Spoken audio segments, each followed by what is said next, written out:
अस्सलाम अलैकुम दोस्तों, बजुर्गों ते बेलियो। मैं लोक दास्तान लिखारी शायर नज़ीर सुल्तानी ते तुसी वेख रहे हो लोक दास्तान यूट्यूब चैनल। मेरे दोस्तों, ये साडा दास्ताना दा नवा चैनल है ते इनू सबसक्राइब करता जे नवियां दास्ताना तुहाडे तीकर अपड़दियां रहन ते मेरे सज्जनों।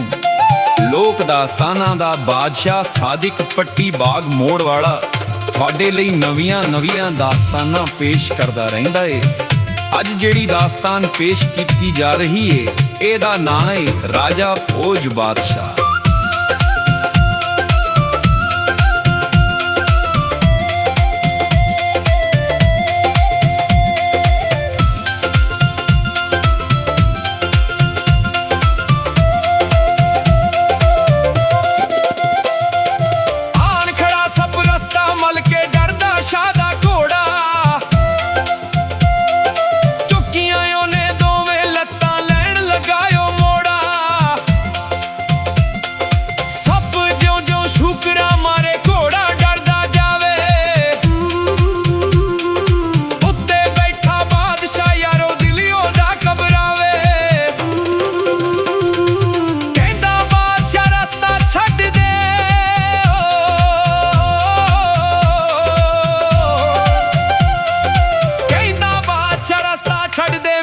दुश्मन तेरा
एक सप ते राजा भोज दी दोस्ती हो गई ते उन्हां ने मुलाकात दा एक दिन मुकर्रर कर लिया।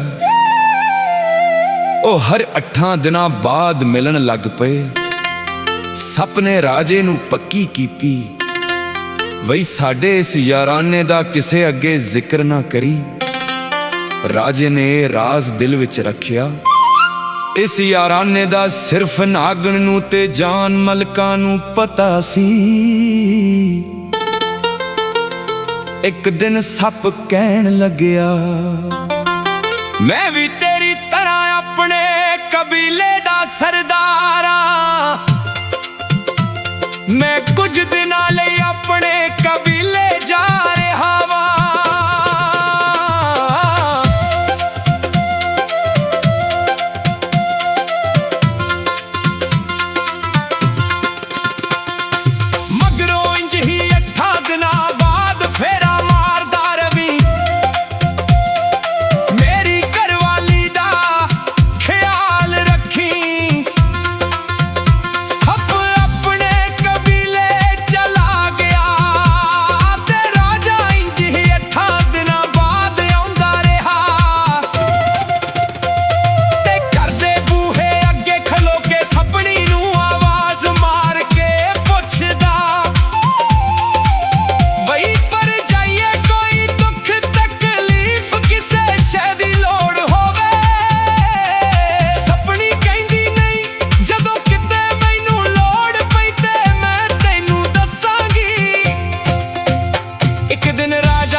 ਆ ਗਿਆ ਤੇ ਪਤਾ ਨਹੀਂ ਸਪਣੀ ਮੇਰੇ ਬਾਰੇ ਕਿਹੜੇ ਕਿਹੜੇ ਇਲਜ਼ਾਮ ਲਾਵੇਗੀ।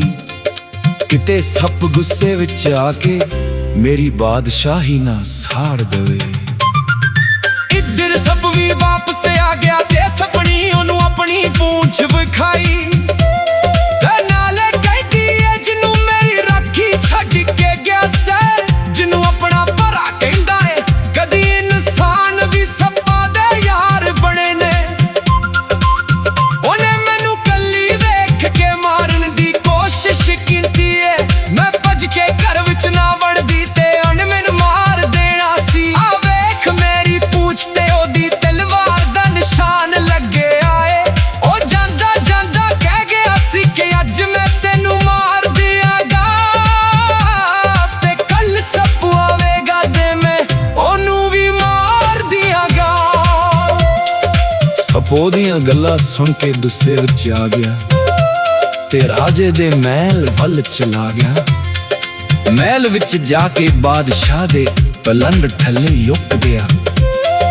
ਭਈ ਜਦੋਂ ਬਾਦਸ਼ਾਹ ਆਵੇਗਾ ਮੈਂ ਉਹਨੂੰ ਮੌਤ ਦੀ ਨੀਂਦ ਸੁਆ ਦਿਆਂਗਾ। ਇੱਧਰ ਮਲਕਾ ਵਾਰ-ਵਾਰ ਪੁੱਛਦੀ ਤੁਸੀਂ ਦੱਸਦੇ ਕਿਉਂ ਨਹੀਂ।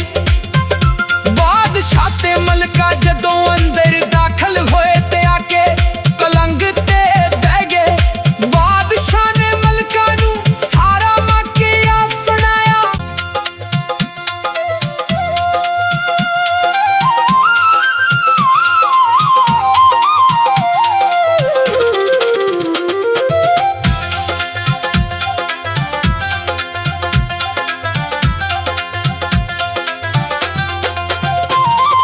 ਕਹਿੰਦਾ ਕਿ ਸਭ ਸਪਨੀ ਨੂੰ ਤੂੰ ਏ ਜਾਤ ਖੋਰੀ, ਲਾਉਂਦਾ ਤੇਰੀ ਧੌਣ ਰਾਜਾ ਲੱਗੀ ਜ਼ਰਬੇ ਥੋੜੀ। ਗੁੱਸੇ ਦੇ ਵਿੱਚ ਆਇਆ ਨਾਗ ਤੇ ਫੁਕਰਾਂ ਵੱਡੀਆਂ ਮਾਰੇ। ਡਰਨ ਜਨੌਰ ਉਹਦੇ ਕੋਲੋਂ ਵੇਲੇ ਦੇ ਵਿੱਚ ਸਾਰੇ। ਆਖਣ ਅੱਜ ਦੇ ਖੈਰ ਨਹੀਂ ਲੱਗਦੀ,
ਕੀੜੀਆਂ ਕੀੜੀਆਂ ਤੇਰੀਆਂ ਲੱਤਾਂ ਨੇ, ਅੱਗਾ ਮਾਰ ਤੇ ਜਾ ਕੇ ਆਪ ਫੋਰਾ ਚੁੱਕ ਕੇ ਖਾ ਲਈ।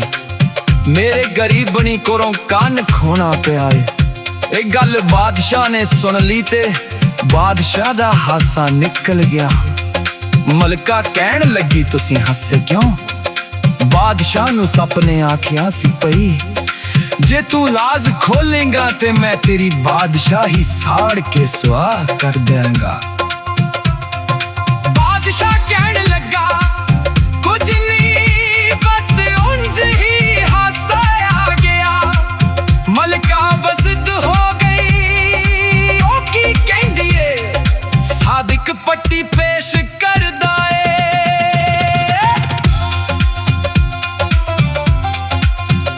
ਕਹਿੰਦੀ ਮਲਕਾ ਦੱਸ ਹਾਂ ਸ਼ਾਹ ਕਾਨੂੰ ਇੰਨਾ ਹੱਸੇ, ਜੇ ਕੋਈ ਗੱਲ ਨਹੀਂ ਇੰਜ ਦੀ ਕਾਨੂੰ ਗੱਲ ਦੱਸਣ ਤੋਂ ਨੱਸੇ। ਕਹਿੰਦਾ ਰਾਜਾ ਸ਼ੱਕ ਨਾ ਕਰ ਤੂੰ, ਗੱਲ ਕੋਈ ਨਹੀਂ ਯਾਰ, ਬਾਜ਼ਾਰ ਦੋਵੇਂ ਘੁੰਮ ਫਿਰੀ ਆਈਏ, ਚੱਲ ਮੇਰੇ ਨਾਲ ਬਾਹਰ। ਕਹਿੰਦੀ ਮਲਕਾ ਦੱਸੇ ਨਾ ਤੇ ਮੈਂ ਕਿਧਰੇ ਨਾ ਜਾਵਾਂ, ਸੁਣ ਕੇ ਗੱਲ ਸਾਰੀ ਹਕੀਕਤ ਫੇਰ ਤੇਰੇ ਨਾਲ ਜਾਵਾਂ। ਯਬ ਨੂੰ ਪੈ ਗਿਆ ਬਾਦਸ਼ਾਹ,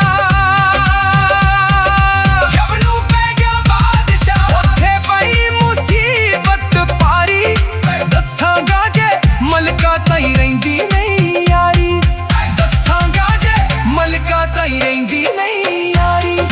ਮਲਕਾ ਜਦੋਂ ਆਪਣੇ ਸਿੱਧ ਤੋਂ ਬਾਜ਼ ਨਾ ਆਈ ਤੇ ਬਾਦਸ਼ਾਹ ਕਹਿਣ ਲੱਗਾ ਮਲਕਾ ਇੰਜ ਕਰਨੇ ਆ, ਇੱਕ ਟਿੱਕਾ ਬਣਾਉਂਦੇ ਆ, ਉਹਦੇ ਉੱਤੇ ਬਹਿ ਕੇ ਮੈਂ ਤੈਨੂੰ ਸਾਰੀ ਗੱਲ ਦੱਸਾਂਗਾ ਕਿ ਨਾਲੇ ਦੋਵੇਂ ਸਾੜ ਕੇ ਭਸਮ ਹੋ ਜਾਵਾਂਗੇ।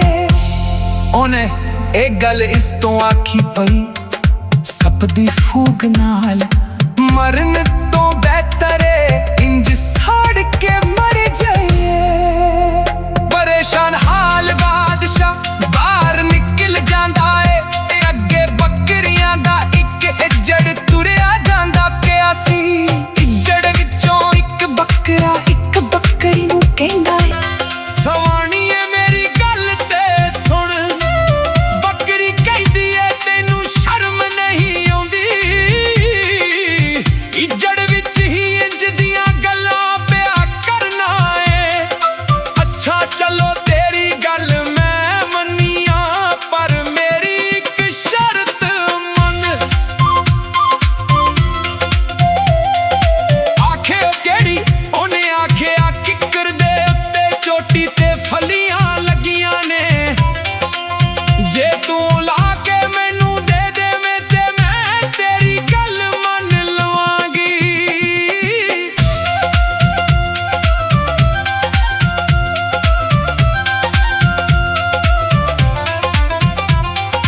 ਬੱਕਰਾ ਕਹਿਣ ਲੱਗਾ ਪਈ ਮੈਂ ਵੀ ਕੋਈ ਰਾਜਾ ਭੋਜਿਆ, ਜਿਹੜਾ ਤੇਰੀ ਖਾਤਰ ਆਪਣੀ ਜਾਨ ਤੇ ਖੇਡ ਜਾਵਾਂ। ਮੈਂ ਉੱਤੋਂ ਡਿੱਗਾ ਤੇ ਮੇਰੀ ਕੋਈ ਲੱਤ ਬਾਂਹ ਟੁੱਟ ਜਾਵੇ, ਮੈਨੂੰ ਹੋਰ ਵਧੀਆਂ ਬੱਕਰੀਆਂ ਤੂੰ ਖਾ ਖਸਮ ਨੂੰ। ਇਹ ਗੱਲ ਰਾਜਾ ਭੋਜ ਨੇ ਸੁਣੀ ਤੇ ਉਹ ਕਹਿਣ ਲੱਗਾ ਬੱਕਰੇ ਨੇ ਗੱਲ ਤੇ ਚੰਗੀ ਕੀਤੀ ਏ, ਭਈ ਮੈਂ ਮਲਕਾ ਦੀ ਖਾਤਰ ਆਪਣੀ ਜਾਨ ਕਿਉਂ ਦਵਾਂ। ਉਹ ਘਰ ਆਉਂਦਾ ਏ ਤੇ ਆ ਕੇ ਮਲਕਾ ਨੂੰ ਕਹਿੰਦਾ ਏ, ਚੱਲ ਗੰਦੀ ਜਨਾਨੀ ਮੈਂ ਤੇਰੇ ਪਿੱਛੇ ਆਪਣੀ ਜਾਨ ਨਹੀਂ ਦਵਾਂਗਾ, ਤੇ ਨਾ ਮੈਂ ਤੈਨੂੰ ਦੱਸਾਂਗਾ ਮੈਂ ਕੋਈ ਹੋਰ ਵਿਆਹ ਕਰਕੇ ਕੋਈ ਨਵੀਂ ਮਲਕਾ ਬਣਾ ਲਵਾਂਗਾ।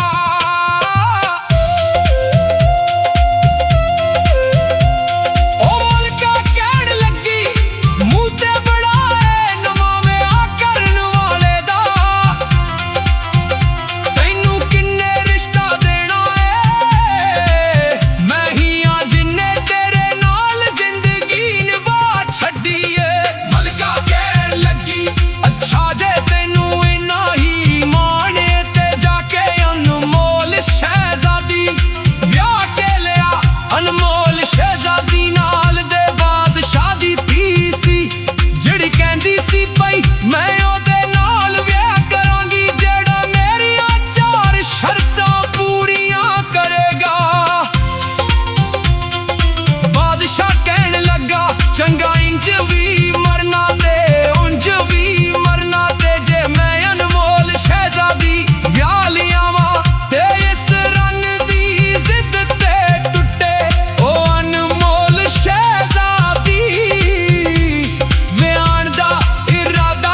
ਪੱਟੀ ਤੇ ਸ਼ਾਇਰ ਨਜ਼ੀਰ ਸੁਲਤਾਨੀ ਨੂੰ ਇਜਾਜ਼ਤ